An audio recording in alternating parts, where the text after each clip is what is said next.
हाँ, तो दोस्तों नमस्कार, स्वागत है आप सभी का ऑनलाइन वर्ड स्टडी चैनल में। दोस्तों आप लोगों ने फर्स्ट सेट को काफ़ी प्यार दिया और आप लोगों ने ही मजबूर किया कि भाई सेकंड वीडियो लाया जाए। तो मैं आप सभी को बता दूं कि भाई ये क्वालिफाइंग पेपर है और इस सभी ये पेपर जो है सभी को देना है। 30 नंबर में आपको 9 नंबर किसी तरह लाना है, तभी आपका रिजल्ट आएगा। तो इसको इग्नोर करके नहीं चले। और मेरे दोस्तों, अगर यदि आप तैयारियां कर रहे हैं 6 to 8 या बीपीएससी जो फेज 2.0 की अगर तैयारियां कर रहे हैं, तो मेरे से जुड़े रहिए और सब्सक्राइब कर लीजिए, क्योंकि आगे चल के जितने भी सिलेबस मार्केट में जितने भी सेट आएंगे सारे सेट को मैं कराऊंगा, जो आपको पैसा नहीं लगेगा और अधिकांशतः सेट को आप कर पाइएगा। मेरे दोस्तों, फर्स्ट प्रश्न पूछता है क्या एंटोनिम्स मतलब होता है क्या, विपरीतार्थक शब्द, है ना। तो टेस्टिफाई का बताना है इसमें क्या होगा इसका विपरीतार्थक। तो इसका हो जाता है एफर्म, है ना। आपका डी उत्तर हो जाएगा। उसके बाद आपसे पूछ रहा है क्या वन वर्ड सब्स्टिट्यूशन, मतलब बोले तो एक बड़ा सा वर्ड दिया हुआ है यहाँ से यहाँ तक, इसका एक छोटा सा वर्ड बताना है। मतलब कि अनेक शब्द के एक शब्द बोल सकते हैं इसको, ठीक है। तो इसका उत्तर क्या होगा, 2 का उत्तर हो जाएगा।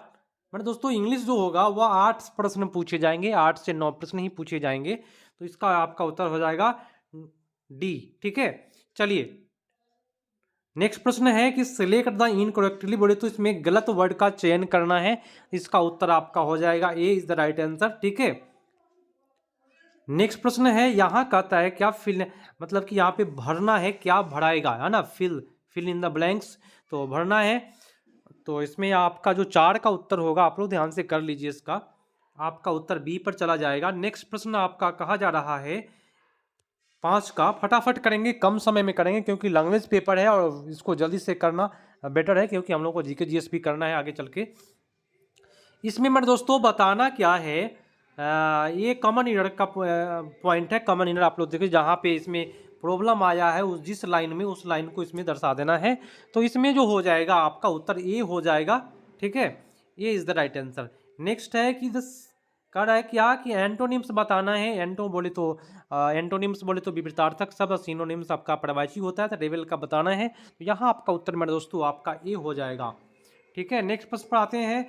ये कह रहा है क्या, ये जो अंडरलाइन किया हुआ है मेरे दोस्तों, एक सेकेंड, हाँ, जो यहाँ अंडरलाइन किया गया है, या अगर इसमें कुछ प्रॉब्लम है, इसमें कोई गलती किया गया है, इसी प्रकार से वहाँ प्रश्न पूछा जाएगा मेरे दोस्तों। इसमें कुछ प्रॉब्लम है तो आपको सुधार करके इसमें बताना है कि टू नॉट वेंट के जगह पर क्या होगा और क्या प्रयोग करना चाहिए। तो यहाँ पे हो जाएगा नॉट टू गो, ठीक है। यहाँ पे सबसे बेटर आपका उत्तर बी पर गया।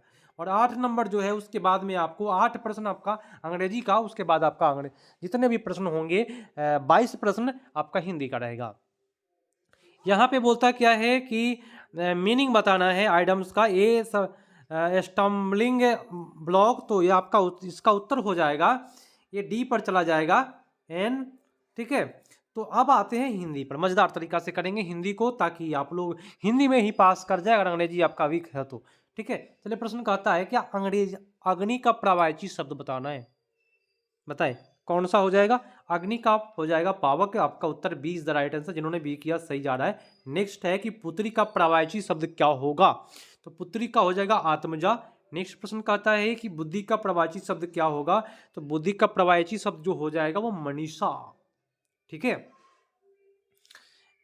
बुद्धि का पर्यायवाची शब्द मनीषा होता है क्या, तो यहाँ पे विवेक, बुद्धि, विवेक अलग चीज है ना, ये आपका मनीषा ही होगा, आपका उत्तर ए पर जाएगा। नेक्स्ट है कि दिए गए शब्दों का कौन सा शब्द बादल का पर्यायवाची नहीं है। यहाँ पे नेगेटिव पूछा जा रहा है।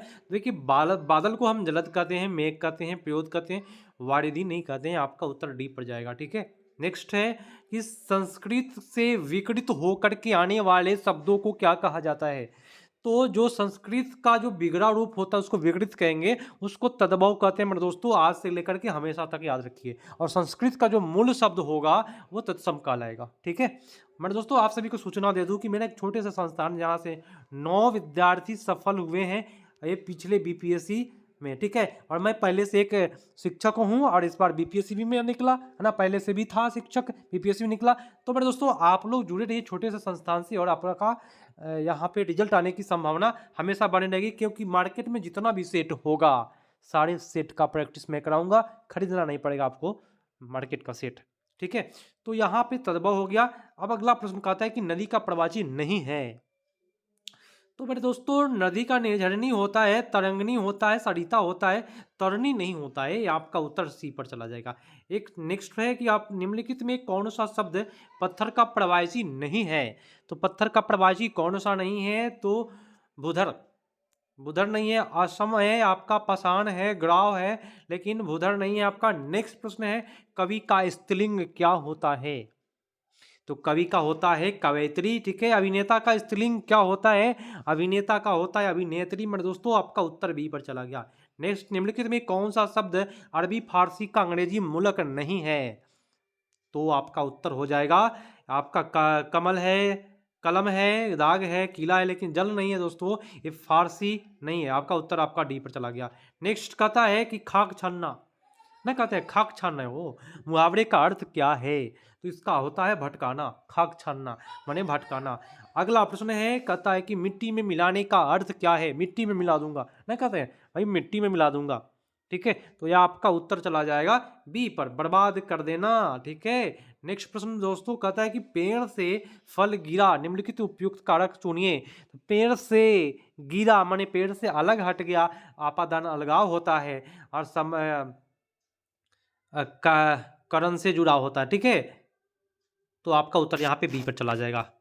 नेक्स्ट प्रश्न पर आते हैं, फटाफट करेंगे। योग का मूल अवस्था है, उत्तम अवस्था क्या है। योग मूल अवस्था है, उत्तम अवस्था क्या है। मेरे दोस्तों आपका उत्तर जाएगा योगतम, ठीक है। आपका उत्तर सी पर। नेक्स्ट कहता है, मजेदार प्रश्न है और आपके क्वालिफाइंग पेपर को पास आपको क्वालिफाइंग पेपर पास करना पड़ेगा, ठीक है। बाकी आपके जीके जीएस का भी क्लास मैं तुरंत शुरू करने वाला हूँ। सेट बाय सेट लगातार सेट चलेगा, रोज सेट चलेगा, एक दिन में 2 सेट भी चल सकता है, ठीक है, लेकिन एक तो जरूर मिलेगा। कहता है क्या, नमक हलाल होने का अर्थ क्या है।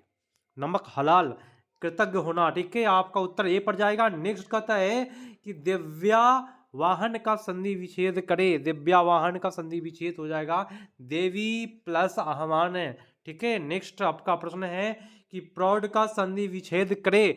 तो प्रौढ़ का संधि विच्छेद होगा प्रज और उड, ठीक है। बी पर गया। नेता का स्त्रीलिंग रूप बता दीजिए फटाफट, कम समय में तैयारियां। एक बार लाइक कर दीजिएगा, अगर नए हैं सब्सक्राइब करके जुड़ते चलिए, दोस्तों को जुड़ते चलिए। नेता का नेत्री होगा, ठीक है। विद्वान का स्त्रीलिंग क्या होगा मेरे दोस्तों, विद्वान का हो जाएगा विदुषी, B is the right answer.